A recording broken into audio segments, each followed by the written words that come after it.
Sallan boqaman deb eshak tashlab yuribman. Mana shu yerga kelganimda qo'zg'alagan ayollar emas, chiroyli qutoladigan ayolni ko'rish shoqlayman. Men ham odamman-ku. Yo'q, siz emassiz eshak, aslida menman. Bolaringiz bog'chaga borib olib kelsam, sizni ishga kuzatsam. Ha, oshxonada o'zimga qarab yuraymi? Bolalaringiz orqasidan yugurib yuraymi? Qomatim sizga yoqmaydimi? Ha, men ustimda ovqat qilib keladi-da, a?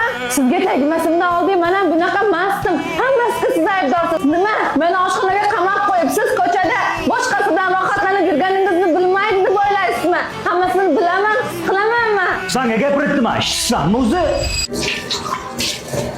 U sen gapirganning foydasi yo'q. Alo. Bolalarimiz so'rayapti, axir tushunsang-chi, alo. Alo.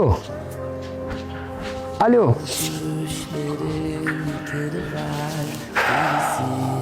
Ya, assalomu alaykum. Va alaykum assalom.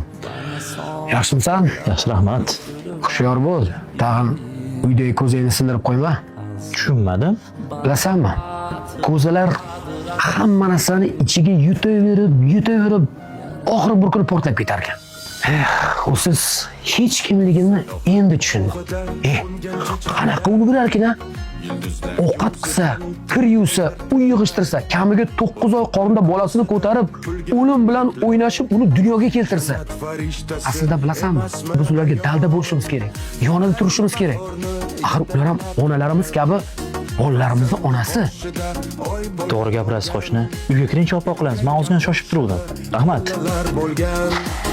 Jonimiz rishtasi emasmi ayol?